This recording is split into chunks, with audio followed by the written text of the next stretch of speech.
Hi viewers, welcome to our channel. Sunitha Reddy గారు నిన్న press meet పెట్టి వివేక హత్య కేసుకు సంబంధించి కొన్ని కీలక విషయాలు అయితే బయట పెట్టడం చూస్తున్నాం. సో ఆమె ఏం చెప్పింది, మరి ఆమె ఉద్దేశంలో ఎవరు హంతకులుగా ఆమె భావిస్తుంది. సో ఇదే అంశం మీద డిస్కస్ చేయడానికి ప్రజెంట్ మనతో పాటు సీనియర్ జర్నలిస్ట్ జయదేవ్ గారు ఉన్నారు. వాటితో ఒకసారి డిస్కస్ చేద్దాం. సార్ నమస్కారం. సార్ నమస్తే. సార్ నిన్న మరోసారి సునీతా రెడ్డి గారు ఈ ఇష్యూ పైన అయితే ఫైట్ చేస్తూ వస్తున్నారు. ఆమె ఎప్పటి నుంచో కూడా వివేక హత్య కేసును వదలట్లేదు. మరి నిన్న ప్రెస్ మీట్ పెట్టి ఇంకొన్ని కీలక విషయాలు బయట పెట్టిందంట కదా, మరి ఎవరిని ఏం చెప్పింది ఆమె, ఎవరిని అంతకురాలుగా అసలు భావిస్తుంది ఆమె? ఆవిడ క్లియర్ గా చెప్పేది ఏంటంటే, మొదటి ఆవిడ చూపించే ఎంతగా వేలు ఇలా కూడా చూపిస్తే 3 మనకు చూపిస్తాను. ఆవిడ 5 వేలు కూడా ఎట్లాగే చూపిస్తున్నారు అవినాష్ రెడ్డి అయితే.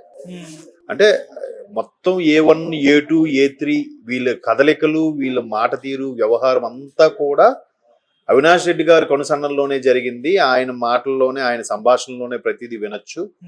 ఆడిగారికి కాల్స్ వెళ్ళాయని కూడా, కాల్స్ తో సహా ఆ వాయిస్ రికార్డ్ కూడా వినిపించి పెట్టింది.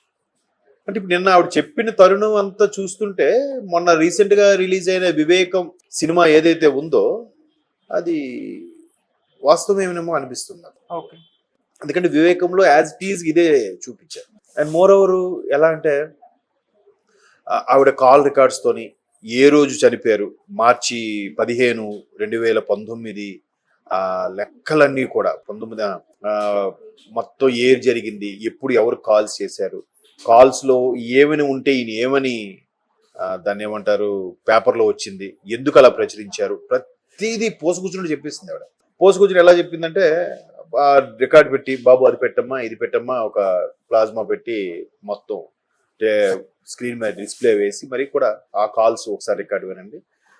A1 ఎవరైతే ఉన్నారో గంగిరెడ్డి ఏం చేశాడు, తర్వాత A2 సునీల్ యాదవ్, A3 శంకర్ రెడ్డి, వీళ్ళందరూ తర్వాత దస్తగిరి ఏమని పిటిషన్ పెట్టాడు, ఇవన్నీ కూడా కడిగి పారేసింది. ఆవిడ బాధ ఏంటంటే, జగన్మోహన్ రెడ్డి గారి ప్రభుత్వం ఉంటే ఇంకా దారుణంగా ఉంటుంది, జగన్మోహన్ రెడ్డి గారు వీళ్ళందరినీ కాపాడుతున్నారు, జగన్మోహన్ రెడ్డి గారు కేవలం మా కుటుంబము అవినాష్ రెడ్డి గారి కుటుంబం మధ్యన ఉన్న విభేదాలని ఆయన ఇంకా అడ్డు తొలగించుకుంటే బాగుంటుందని చేశారు. అది క్లియర్ గా కనిపిస్తున్నా కూడా జగనన్న కనీసం చర్యలు తీసుకోలేదు, నామకే వాస్తే కూడా ఎక్కడ మాట్లాడలేదు అనేది చాలా క్లియర్ కట్ గా పర్ఫెక్ట్ గా చెప్పడం జరిగింది. అవన్నీ చూస్తుంటే ఈ వివేకం సినిమాతో కంపేర్ చేసుకుంటుంటే నిజమే అనిపిస్తుంది. ఎందుకంటే వివేకం సినిమా కింద క్యాప్షన్ కూడా ఛార్జ్ షీట్ లో, సిబిఐ ఛార్జ్ షీట్ లో దాఖలైన సమావేశం ప్రకారమే తీసామని కూడా చెప్తున్నారు.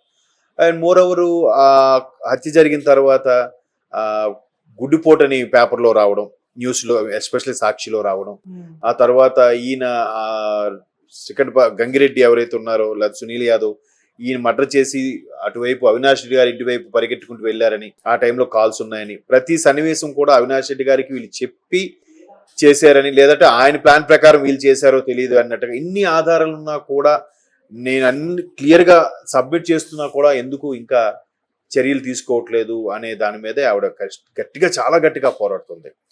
క్లియర్ గా మనకు అది సంభాషణలు కూడా, call, incoming call, out going call, అవి కూడా క్లియర్ గా చూపించారు ఆవిడ. చూపిస్తూ అన్ని వివరంగా ఎక్స్ప్లెయిన్ చేశారు, కొన్ని కాల్ రికార్డ్స్ కూడా పెట్టారు. కాకపోతే ఆ సన్నివేశాలు చూస్తే బాధ అనిపిస్తుంది.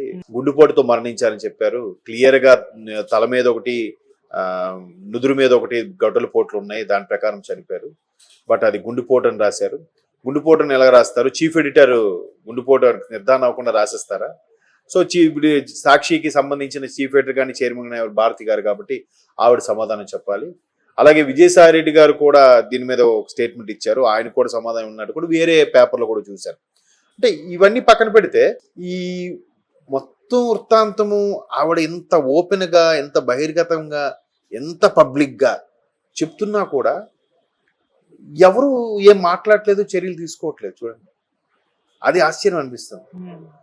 అసలు కరెక్టే కదా, ఆవిడ ఒక్కొక్కటి దీనికి లింకు, దీనికి దానికి లింకు. ఆ టైంలో కాల్ రికార్డ్ చూడండి, ఆ టైం ఇంత జరిగినా కూడా మరలా తెల్లవారి హత్య జరిగిన ప్రదేశానికి సింపుల్ గా సైలెంట్ గా వాళ్ళు వచ్చేసి నిలబడ్డారు. వాళ్ళందరూ అక్కడే ఉన్నారు, వాళ్ళందరికి ముందే తెలుసు. ఈవెన్ జగనన్న కూడా ముందు రోజు రాత్రి 1:02 ప్రాంతంలో జరిగితే మరుసటి రోజు సాయంత్రం 5 గంటలకు వచ్చాడు ఆయన. అంత ధీమాగా ఇవన్నీ అనుమానాలు తావిస్తున్నాయని అవి ప్రతి దగ్గర ఢిల్లీలో చెప్తుంది, హైదరాబాద్ లో చెప్తుంది, ఇక్కడ వీడియో కాల్ పెట్టి చెప్తున్నారు, ఇవన్నీ జరుగుతున్నాయి. అయితే ఇంతకు ముందు కూడా ఒక జర్నలిస్ట్ అదే మాట అడిగారు, ఒక సీనియర్ విశ్లేషకులు, అరే ఇవన్నీ జరుగుతున్నాయి, ఇవన్నీ ఎక్కడెందుకు పెడుతుంది ఈవిడ, అక్కడ పెట్టవచ్చు కదా అంటే, వెంటనే ఇంకో ఆయన అన్నాడు, బాబు అక్కడైతే ఇవి ఉంచుతారా, ఇప్పటికి లోపల వేసేసేవారు, ఏదో ఒకటి ఇంకోలా టార్చర్ పెట్టేవారు. సో అందుకే ఇవిడ హైదరాబాద్ వచ్చి పెడుతుంది. ఆ తర్వాత ఢిల్లీలో కూడా సమావేశం పెడుతుంది. ఇప్పుడు మొన్న దస్తగిరి కూడా పిటిషన్ ఎక్కడ వేశారు, హైదరాబాద్ వేసాడు ఆయన.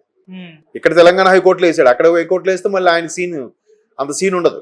సో ఇట్లా ఎన్ని రకాలుగా అధికారము, దర్పము, డబ్బు అన్ని ఉన్న విధంగా ఉపయోగించుకుంటున్నారు. దానివల్లే వాళ్ళందరూ ఎక్కడికి వచ్చి ప్రెస్ మీట్ పెట్టాల్సి వస్తుంది, ఎక్కడికి వచ్చి మాట్లాడాల్సి వస్తుంది అనేది అనడానికి మేబీ నిజమేనేమో అనిపిస్తుంది. అంతే కదా, ఇంత క్లియర్ గా ఆవిడ ఏం చెప్తుంది, ఒకవైపు షర్మిలా గారితో పాటు క్యాన్వాసింగ్కి వెళ్తూనే కొంగు పట్టుకొని మరి అభ్యర్థిస్తున్నాం, మమ్మల్ని ఆదరించండి, గెలిపించండి అని. ఇన్ని క్లియర్ గా ఇన్ని పక్కా ఆధారాలు ఉన్నా కూడా ఎందుకు ఎవరు ప్రశ్నించట్లేదు, ఎవరు మాట్లాడట్లేదు?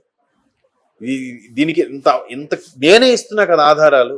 వాళ్ళ ఇన్వెస్టిగేషన్ ఇంకా క్లియర్ గా ఎన్నో తెలిసే ఉంటాయి కదా. ఇప్పుడు దస్తగిరి కూడా అప్రూవ్ గా మారారు, ఇంకా చాలా మంది ఉన్నారు. ఇప్పుడు A1, A2, A3 కదలికలు కూడా ఇంకోటి ఏంటంటే దాన్ని ఏమంటే గూగుల్ టేక్ ఓవర్ ఏదో ఉందంట. అది ఎక్కడెక్కడ మనం గూగుల్లో మ్యాప్స్ ప్రకారం చూస్తే ఈ ఏ సిచ్యువేషన్స్ కి లేదా ఏ మార్క్స్ కి ఏవైతే ఉన్నాయో ల్యాండ్ మార్క్స్, ఆ ల్యాండ్ మార్క్స్ దగ్గర ఎలా తిరిగామనేది కూడా ఉంటుందంట.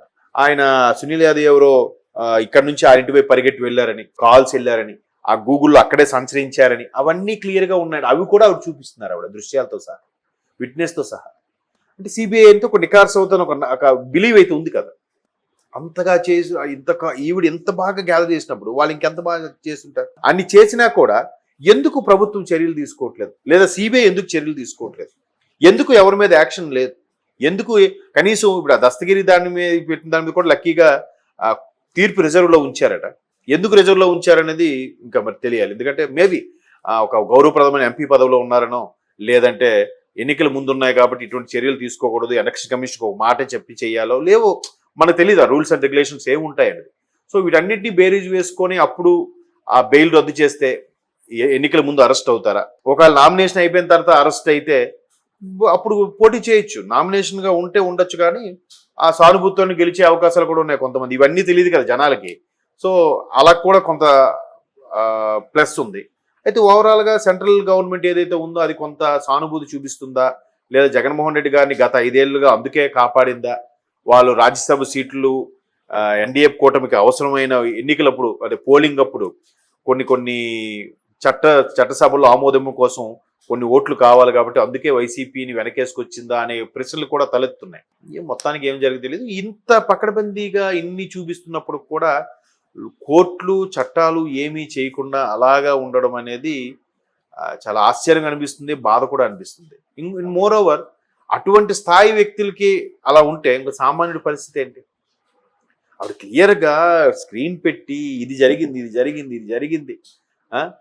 ముందు అన్నారు, కాలు జారిపి పడ్డా అన్నారు, సరే హాస్పిటల్ తీసుకెళ్తుంటే 1000 గుండెపోటుతో మరణించారన్నారు, రకరకాలు చెప్పారు. అంతే కదా, నిర్ధారణ ఎలా చేస్తారు? డాక్టర్ నిర్ధారించిన తర్వాత కదా న్యూస్ లో వేయాలి, ముందు ఎలా నిర్ధారించి వేసేస్తారు? వేయకూడదు కదా.